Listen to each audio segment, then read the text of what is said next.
आउज़ुबिल्लाहिमिनश्शैतानिर्रजीम बिस्मिल्लाहिर्रहमानिर्रहीम। शुरू अल्लाह के नाम से जो बड़ा मेहरबान और निहायत रहम करने वाला है। सब तारीफ़ अल्लाह के लिए जो तमाम जहानों को पालने वाला है, और तमाम दुरूद व सलाम हज़रत नबी करीम सल्लल्लाहु अलैहि वसल्लम की ज़ात पर जो मौसम इंसानियत और वजह कायनात है। लास्ट लेक्चर में हमने इंट्रोडक्शन टू SHM डिस्कस किया था, उसको जाना था कि SHM होता क्या है।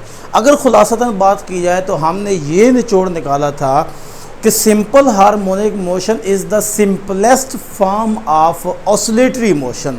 ऑसिलेटरी मोशन की सिंपलेस्ट फॉर्म है, उसकी छोटी से छोटी शक्ल को हम सिंपल हार्मोनिक मोशन कहते हैं। चूँकि हमारे चैप्टर का नाम simple harmonic motion and waves है, तो उसमें हमने सिंपल हार्मोनिक मोशन को स्टडी करना। अब सिंपल हार्मोनिक मोशन ऑसिलेशन की सिंपलेस्ट फॉर्म होती है। अब ऑसिलेशन क्या होती है? To and fro motion of a body about mean position oscillation होती है। ये हमने सारा का सारा इस लिहाज से डिस्कस किया था SHM को, सिंपल हार्मोनिक मोशन को। आज उसकी एक एप्लीकेशन जो है वो हम डिस्कस करेंगे, जिसका नाम है mass spring system. Mass spring system क्या होता है, उसको किस तरह से आपने पेपर के अंदर लिखना होगा, उसके लिए मैंने हेडिंग्स आपको बता दिए। इन्हीं को फर्दर मैं डिटेल के साथ यहाँ पे एक्सप्लेन करूँगा कि सबसे पहले जो आपकी हेडिंग होनी चाहिए वो definition of simple harmonic motion होनी चाहिए। सिंपल हार्मोनिक मोशन की आप डेफिनेशन करेंगे, फिर उसमें एक्सप्लेनेशन करेंगे, फिर आप हुक्स लॉ के बारे में बताएंगे, और फिर आप स्प्रिंग कांस्टेंट के बारे में बताएंगे। इसी तरह further relation with acceleration, restoring for inertia और टाइम पीरियड। ये इसकी हेडिंग्स हैं जो आप इसको एज अ लॉन्ग क्वेश्चन जब डील करेंगे तो ये आपने लिखना होगी। और मेरी बनाई गई यहाँ पे हर हेडिंग आपको एक शॉर्ट क्वेश्चन भी देगी, और इसके अंदर बहुत से एमसीक्यूज हैं जो आज हमने डिस्कस करने हैं। आज का लेक्चर बहुत ज़्यादा अहम होने वाला है। जी हाँ, आप देख रहे हैं अपना यूट्यूब चैनल फिजिक्स वाली सरकार, और मैं हूँ मोहम्मद इदरीस। आइए चलते हैं अपने टॉपिक की तरफ, जिसका नाम है मैस स्प्रिंग सिस्टम। अब मैस स्प्रिंग सिस्टम क्या होता है?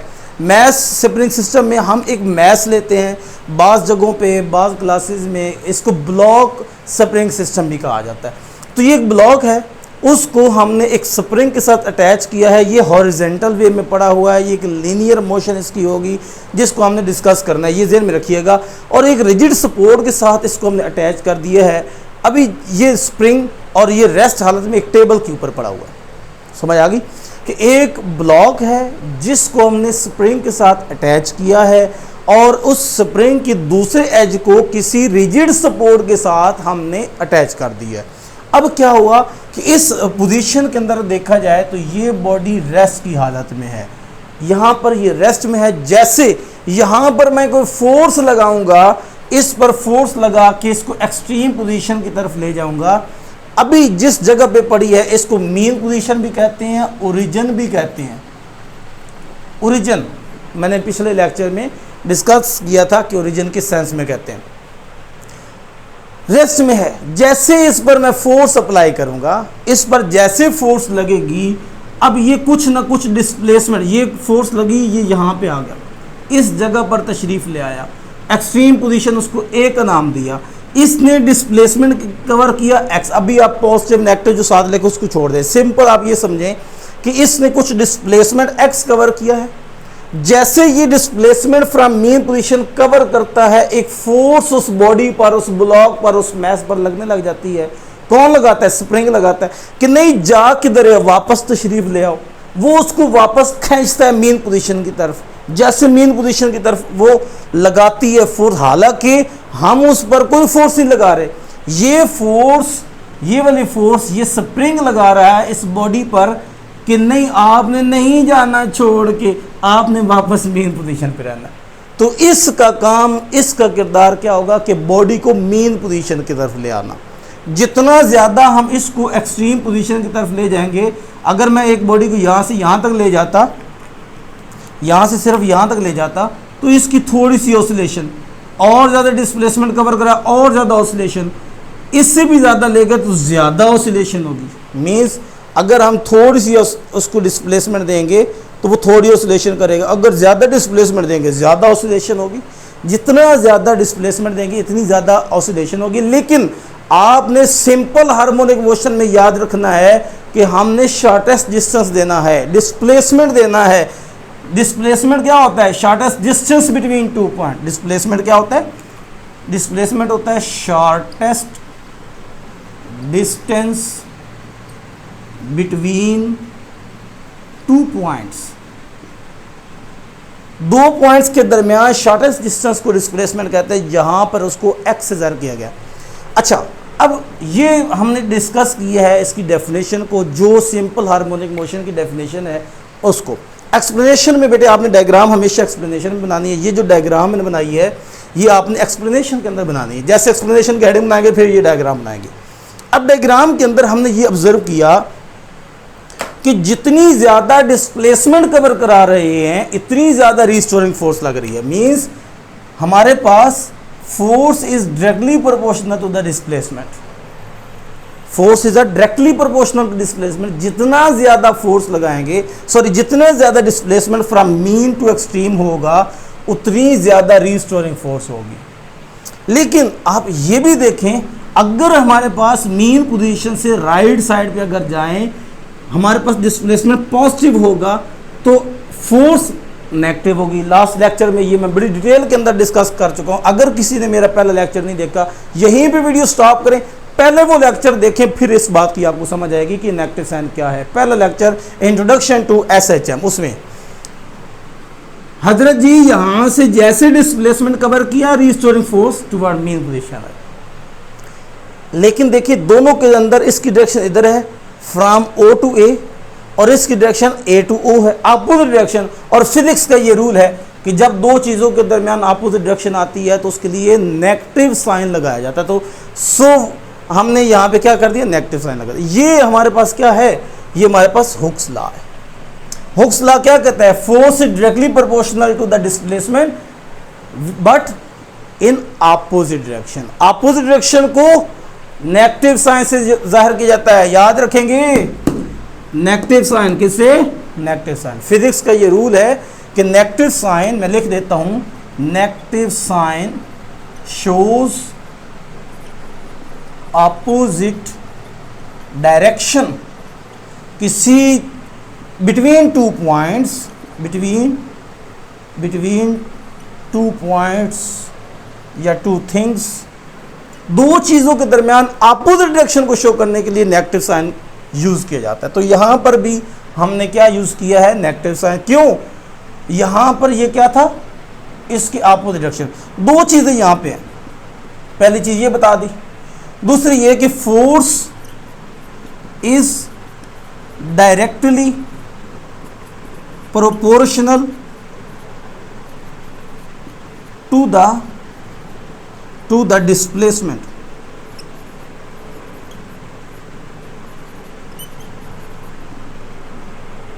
Force is directly proportional to the displacement. जितनी ज्यादा डिस्प्लेसमेंट होगी उतनी ज्यादा फोर्स होगी। कौन सी फोर्स? Restoring force. कौन सी force? Restoring force is directly proportional and is opposite. Force is opposite to the displacement. ये डिस्प्लेसमेंट की हमेशा ऑपोजिट डायरेक्शन में होती है। एक और जुमला लिख लीजिएगा, बड़ा कीमती पॉइंट है, वेरी इंपॉर्टेंट। लिखिएगा, क्या पॉइंट है? बड़ा सुनने से ताल्लुक भी रखता है, लिखने से भी। Restoring force is always directed toward mean position।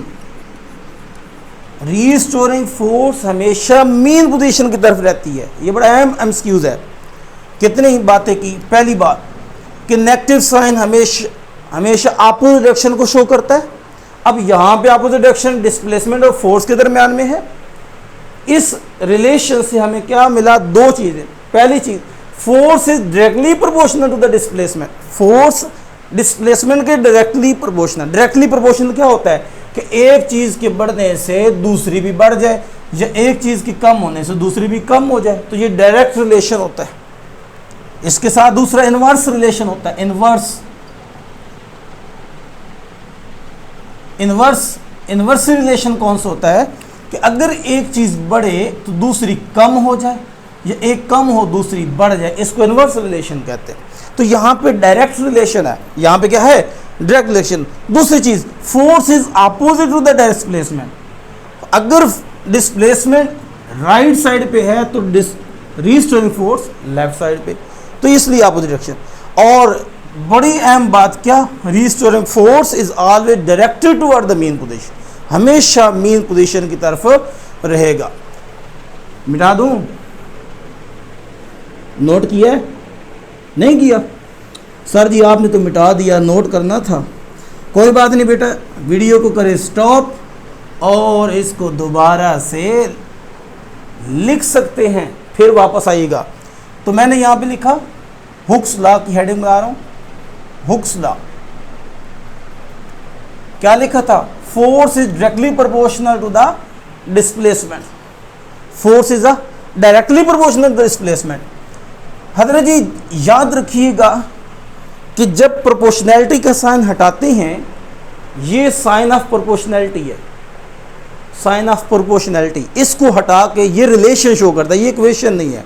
इस रिलेशन से इक्वेशन में जाना है। इक्वेशन वो होती है जिसमें इक्वल का साइन आता है, जिसमें इक्वल का साइन आ जाता है, इसको इक्वेशन में कन्वर्ट करना है।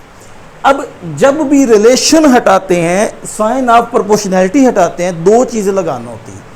पहली चीज़ हमें इक्वेशन लगानी है, इक्वल लगाना है, इक्वल का साइन। दूसरा कांस्टेंट लगाना है, कांस्टेंट का लेटर वो लगाना है जो साइंटिस्ट हमें देगा। यहाँ पे हुक्स एक साइंटिस्ट का नाम है, उसने ये कहा कि force is equal to minus के एक्स। देखिए यहाँ पर फोर्स और एक्स पहले मौजूद था, दो चीज़ें आ गई, इक्वल साइन और कांस्टेंट।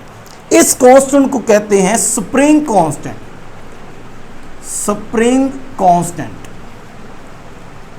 साइंटिस्ट ने इसका नाम रखा स्प्रिंग कांस्टेंट और डिफाइन किया, डेफिनेशन लिख लीजिएगा, द रेशियो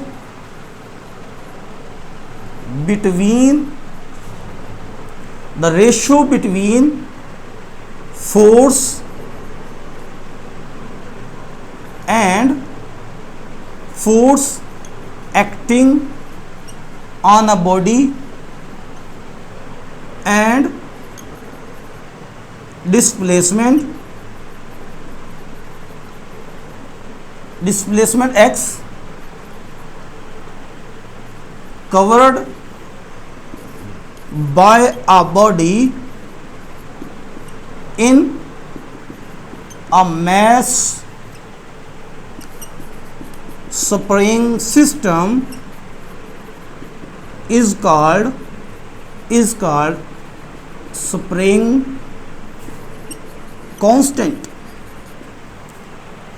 किस चीज की रेशो, फोर्स और डिस्प्लेसमेंट की रेशो, इसको स्प्रिंग कांस्टेंट। इस डेफिनेशन के मुताबिक स्प्रिंग कांस्टेंट की फार्मूला क्या बन जाएगा, minus F divided by x, minus F divided by x.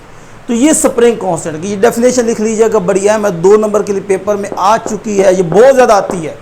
Concept क्या है कि फोर्स और डिस्प्लेसमेंट को जब डिवाइड करें तो क्या आता है, ये एमसीक्यूज आ सकता है, क्या आता है, कांस्टेंट। कौन सा constant, spring constant. Spring constant को इसके अंदर कहेंगे और कहीं पे इसको स्प्रिंग कांस्टेंट, क्योंकि मैथ स्प्रिंग सिस्टम के अंदर इस्तेमाल होता है, इसलिए इसके के को स्प्रिंग कांस्टेंट कहेंगे, सिर्फ कांस्टेंट नहीं कहेंगे। इसके बाद हम चलते हैं रिलेशन की तरफ। हुक्स लॉ पढ़ लिया, स्प्रिंग कांस्टेंट पढ़ लिया, ये चीज़ें मैंने पढ़ा दी। Explanation, Hooke's law, spring constant और रीस्टोरिंग फोर्स के बारे में बता दिया। अब हम चलते हैं relation with acceleration. Relation with acceleration हमने अभी फार्मूला निकाला, फार्मूला क्या निकाला, K is equal to minus F बटा एक्स। जहाँ पर के क्या है, के मेरे पास spring constant, X displacement,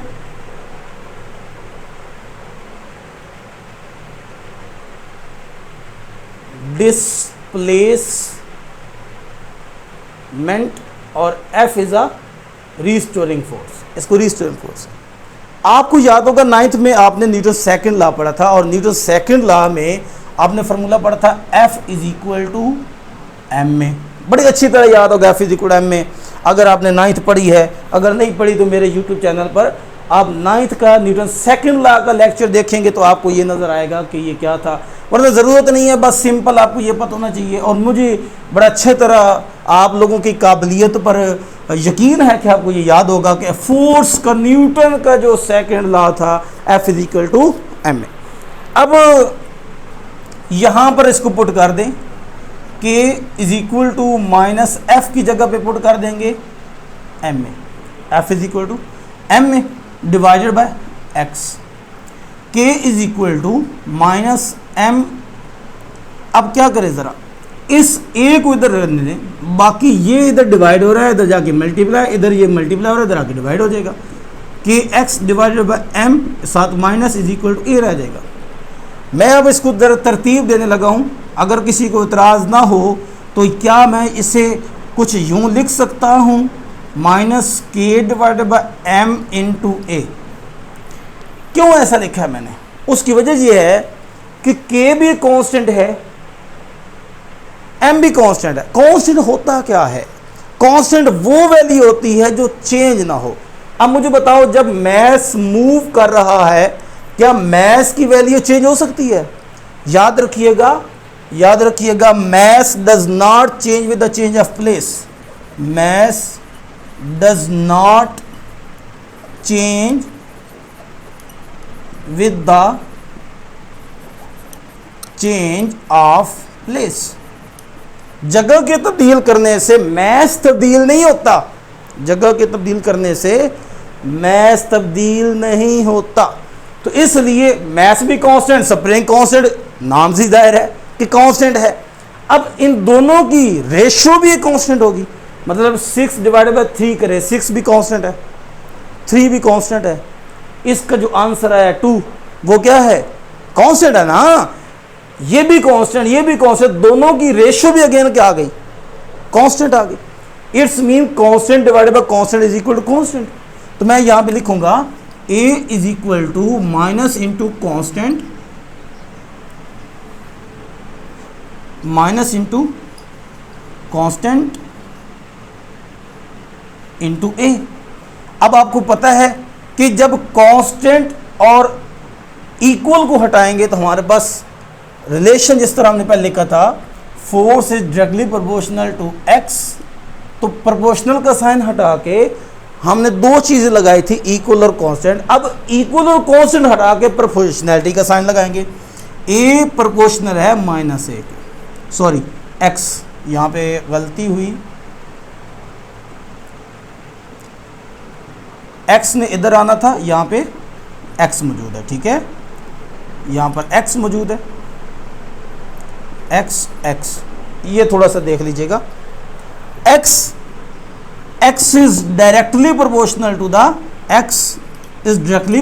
the ये थोड़ा सा यहाँ पे मैं दोबारा बता देता हूँ कि हमारे पास यहाँ पर ये कांस्टेंट है, x इधर चला गया, कि इधर आके डिवाइड हो गया, और हमने a और m का रिलेशन निकालना था। आप कहते हैं तो मैं दोबारा यहाँ पे इसको लिख देता हूँ। सर जी क्या कर रहे हैं, हमने अच्छा खासा लिख लिया था, फिर वो काम कर रहे हैं जो नहीं करने वाले। ओ बेटा जी कोई बात नहीं, तवज्जो है भाई, तवज्जो। हमने लिखा formula k is equal to minus F बटा एक्स। इस f की वैल्यू को उठा के इधर रख दें, k is equal to minus m a बटा x इधर ले आए, इधर पहले क्या मौजूद है? माइनस m, इधर मैंने सिर्फ a छोड़ना है, इधर a की वैल्यू रहनी चाहिए सिर्फ, बस। x इधर आके k x हो गया, m इधर आके क्या हो गया? Divide is equal to a। ये फार्मूला बन गया। इसको मैं इधर लिख देता हूँ, a is equal to minus के एक्स डिवाइडेड बाय m। मैं क्या लिख देता हूँ? वही चीज़, minus k divided by m into X, ये चीज़। अब ठीक है, k भी कांस्टेंट, m भी कांस्टेंट, दोनों की जगह पे अगेन क्या आ जाएगा? Constant. a is equal to minus into constant into x. अब कांस्टेंट और इक्वल के साइन को हटा के क्या लगा देंगे, हम लगा देंगे प्रोपोर्शनैलिटी का साइन। ए प्रोपोर्शनल है माइनस एक्स के। ये रिलेशन क्या बता रहा है, दो चीज़ें। ये जो रिलेशन आया एक्सलेरेशन के साथ, रिलेशन विद एक्सलेरेशन, क्या चीज़ है, बड़े एमसीक्यूज कीमती यहाँ पे डिस्कस होने जा रहे हैं, बड़े कीमती। पहली बात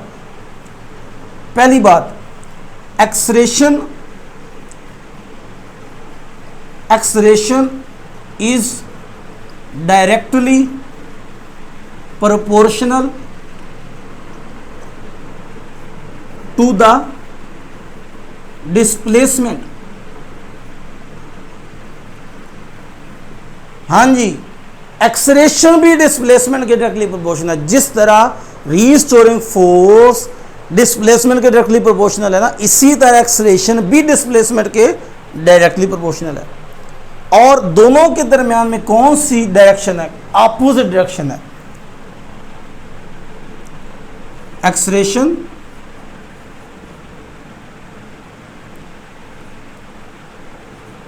acceleration is opposite to the displacement। देखिए मैंने आपको कहा था कि डिस्प्लेसमेंट हमेशा मीन से एक्सट्रीम की तरफ होता है, away from the mean position होता है, away from the. Restoring force किधर होती है, टुवर्ड मीन पोजीशन। अगर restoring force toward mean position होती है तो एक्सलेरेशन क्या होगी, एक्सलेरेशन भी टुवर्ड मीन पोजीशन होगी, क्योंकि यहां पर एक्सलेरेशन का रिलेशन भी किसके साथ आ गया, डिस्प्लेसमेंट तो होती ही अवे है, होती ही आउटवर्ड है, होती ही एक्सट्रीम पोजीशन की तरफ है। अगर डिस्प्लेसमेंट टुवर्ड एक्सट्रीम होती है तो एक्सलेरेशन टुवर्ड मीन होगी। दो चीजें हैं जो मीन पोजीशन की तरफ आ रही हैं, दो चीजें मैंने डिस्कस कर दी। ये मैं मिटा रहा हूं, यकीनन आपने लिख ली होगा। दो चीजें, नंबर वन, पहली चीज restoring force is always acting toward mean position. इसी तरह सिमिलरली एक्सेलरेशन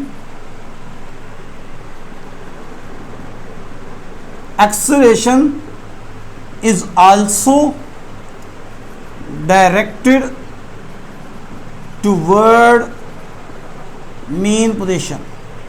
एक्सलेरेशन की डायरेक्शन भी किधर होगी, मीन पोजीशन की तरफ।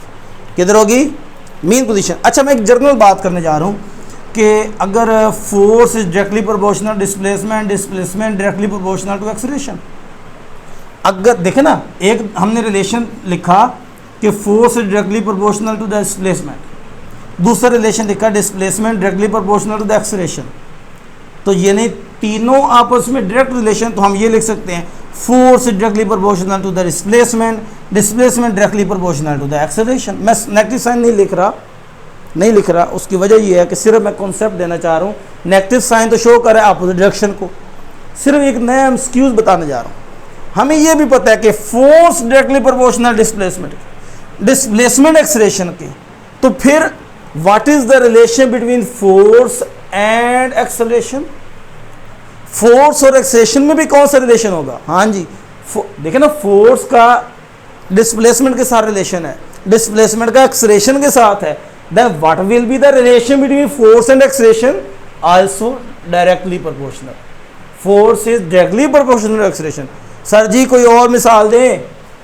ओ भाई एफ इक्वल क्या होता है, m a, F equal to, और इधर से भी देख लो ना, force is directly proportional to the according to Newton second. According to Newton second law में भी यही है। यहां से भी ये प्रूव हो गया कि वाकई ही ये बात ठीक है कि force is directly proportional to the displacement. अब हमने पढ़ना है इनर्शिया। इनर्शिया के बारे में जानते हैं कि यहां पर क्या कोई इनर्शिया के किरदार है, इनर्शिया का जिक्र किया गया है, क्या इसका कोई यहाँ पे ताल्लुक है, क्या इम्पैक्ट है इनर्शिया का, इनर्शिया क्या करता है। सर जी हमने तो 9th में ये पढ़ा था कि इनर्शिया होता है Inertia is the property of a body due to which it resists any state of change in rest or motion. वो रेस्ट और मोशन के खिलाफ काम करता है. अनर्शिया का काम क्या है? दो चीज़ों के साथ इसका काम है, रेस्ट और मोशन. अगर कोई चीज़ रेस्ट में है तो उसको मोशन में लाएगा, अगर कोई मोशन में है तो रेस्ट मोशन के खिलाफ हो जाएगा. इसका काम ज़हन में रखिएगा.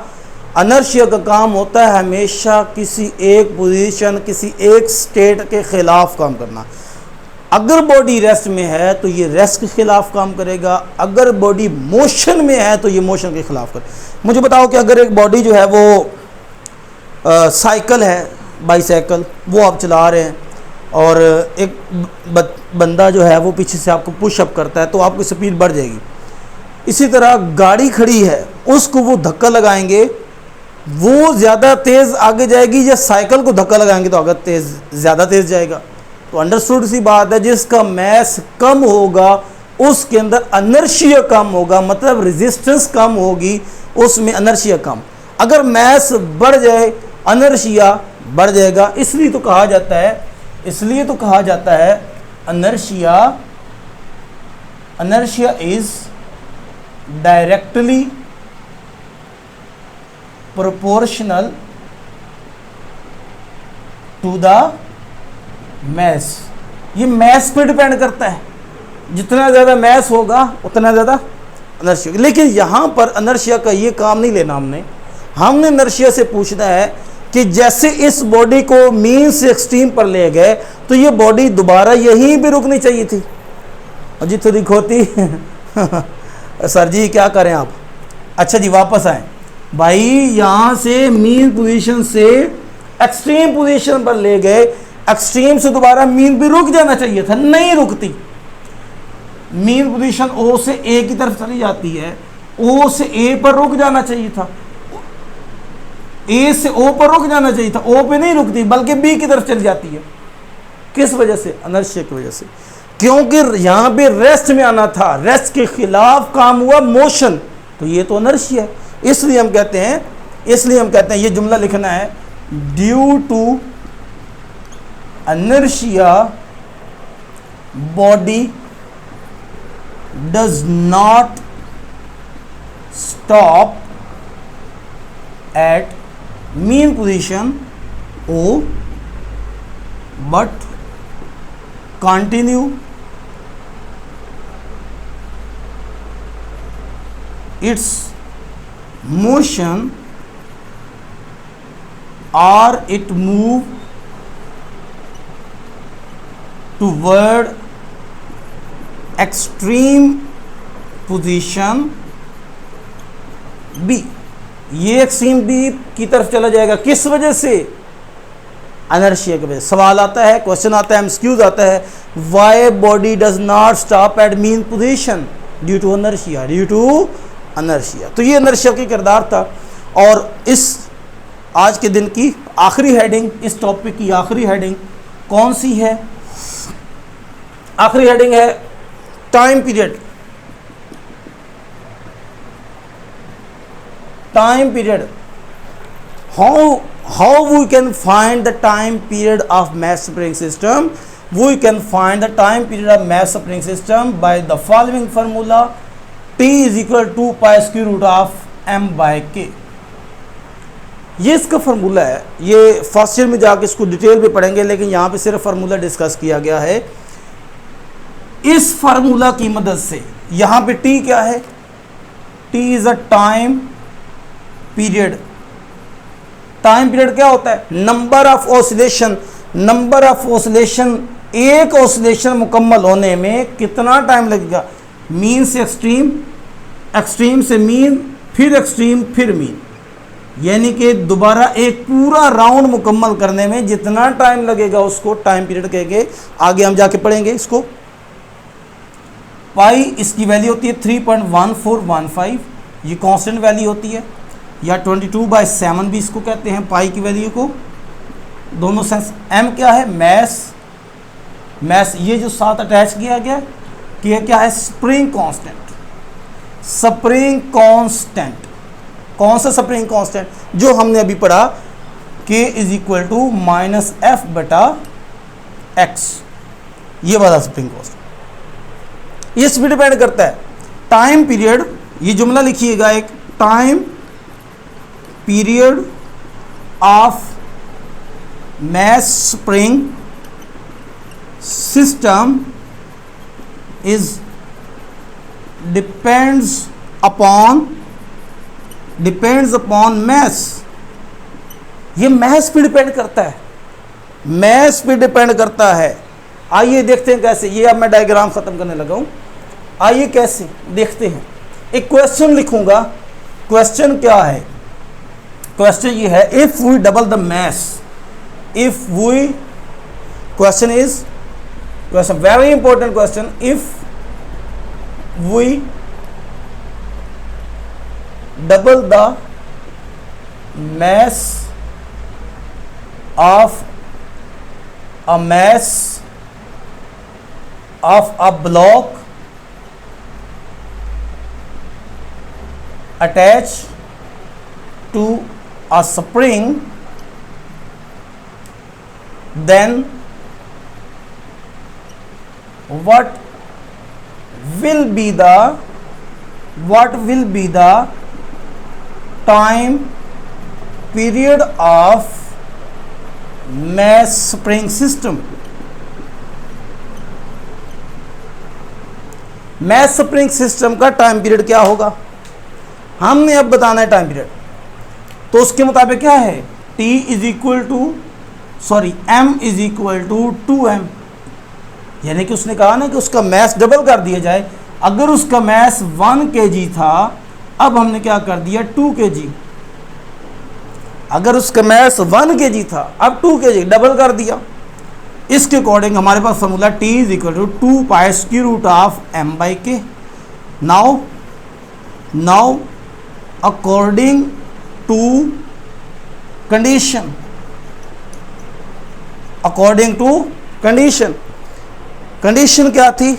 कंडीशन ये है कि m is equal to 2m, m की जगह 2m पुट कर दें तो ये बन जाएगा t प्राइम में लगा रहा हूँ सिर्फ चेंज के लिए कि टाइम पीरियड चेंज होगा, is equal to 2 pi square root of 2m divided by k। यहाँ पे करने लगा हूँ, t prime is equal to 2 pi square root of m by k. मैंने इसका स्क्वायर रूट अलग निकाल लिया। याद रखिएगा एक फार्मूला है, एक रूल है। रूल ये है कि अगर कोई एक स्क्वायर रूट के नीचे दो वैल्यू आपस में मल्टीप्लाई हो रही हो तो उनको अलग अलग लिखा जा सकता है। ये मैथ्स का रूल है।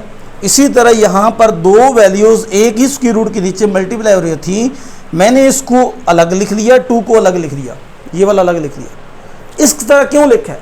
ताकि मुझे पता चल सके कितना चेंज आया है। t prime is equal to 2 pi, ये देखिएगा, सॉरी, ये वाली चीज़ किसके बराबर है? ये तो टाइम पीरियड का फॉर्मूला बन गया। ये जो पहले वाला था ये t into square root 2 means square root 2 into t. मतलब जो भी ओरिजिनल इसका टाइम पीरियड होगा वो स्क्वायर रूट 2 टाइम इंक्रीज हो जाएगा। तो मैं यहाँ पे रिजल्ट लिखूंगा, ये पहले रिजल्ट भी लिखना है। If we double the mass of block attach to spring then its time period will be increase square root 2 time. Square root 2 time उसका टाइम पीरियड बढ़ जाएगा, टाइम पीरियड बढ़ जाएगा। अच्छा, यहां पर एक और क्वेश्चन है कि अगर स्प्रिंग की लेंथ बढ़ा दी जाए, if we double the length of spring then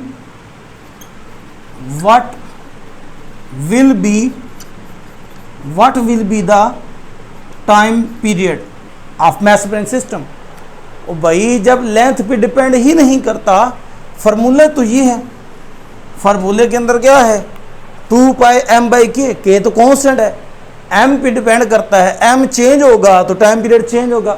अगर मैथ डबल कर दिया जाए, मैथ डबल कर दिया जाए तो उसका टाइम पीरियड √2 टाइम बढ़ जाएगा।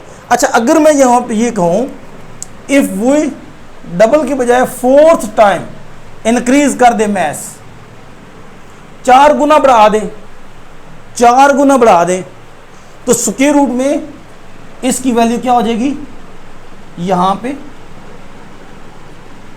ये देखें ना, 2 की जगह पे मैं क्या लिख दूंगा, 4m डिवाइड बाई के स्क्वायर रूट, 4 का स्क्वायर रूट क्या होता है 2m बाई के, मीन्स डैट ये बन जाएगा बेसिकली ऐसे, t prime is equal to 2 pi square root of m by k into 2।